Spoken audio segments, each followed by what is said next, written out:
Donc Damien Collignon, je suis exploitant en Saône-et-Loire, à Navilly, en EARL, sur une surface de 140 hectares, avec des productions diversifiées, essentiellement céréales, oléoprotéagineux, multiplication de semences et une activité de diversification en maraîchage. Une exploitation depuis 1998, date de mon installation. Une structure d'exploitation familiale avec des contrats saisonniers pour pallier aux pointes de travaux. Alors j'ai acquis un tracteur Massey Ferguson, notamment la dernière série, le 7S, parce que historiquement sur l'exploitation on a toujours été très attaché à la marque. C'est notre 13e acquisition depuis les années 50. Nous avons un concessionnaire efficace avec qui on a un bon feeling. Ça a toujours bien fonctionné. Ils ont toujours su répondre à nos attentes, que ce soit commercialement ou que ce soit au niveau SAV. Et puis une marque en qui on a une totale confiance. Jusqu'à présent, on n'a jamais été déçu par les prestations du matériel qu'on a acquis, qui correspond à l'usage qu'on veut en faire. Le fait que Massey Ferguson soit une marque avec l'usine majeure qui est située sur le territoire français rentre dans l'éthique de faire fonctionner la ferme France et voilà, d'avoir une économie circulaire positive. Alors nous avons décidé d'acquérir un 7S en remplacement d'un Massey Ferguson 7616. Qui est essentiellement voué à faire de la préparation de terre au printemps, un peu de transport attelé à une benne pour les travaux de récolte et surtout du semis. D'ailleurs pour ça qu'il est relativement bien équipé en pneumatique, pour avoir vraiment un tracteur qui soit très polyvalent et ne pas avoir systématiquement à faire des changements de monte pneumatique. Voilà.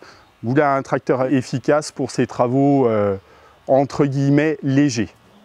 Alors les points forts et ceux sur quoi on s'est surtout attaché sur ce tracteur-là, c'est le guidage, à savoir l'autoguidage, pour simplifier les travaux de semis, avoir un confort de travail, être beaucoup plus efficace et beaucoup plus efficient dans le temps qui nous a imparti pour effectuer les travaux. Le nouvel accoudoir est quand même voilà, un vrai gap par rapport aux générations précédentes. Tous les éléments tombent vraiment bien sous la main. On le voit au fur et à mesure des générations.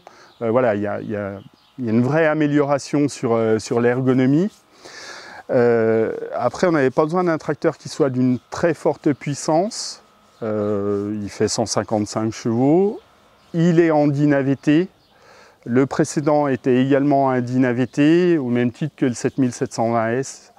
La DIN-AVT, pour nous, c'est un vrai confort, surtout sur la partie semis. On a besoin d'avoir des vitesses qui soient bien adapté et puis d'avoir la meilleure efficience possible au niveau consommation de carburant.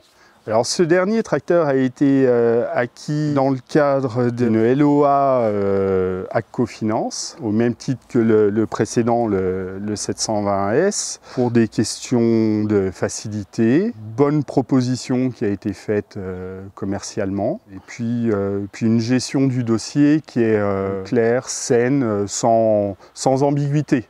Voilà, au moment où on signe le contrat, on sait où on va, comment on y va, et il n'y a pas de surprise.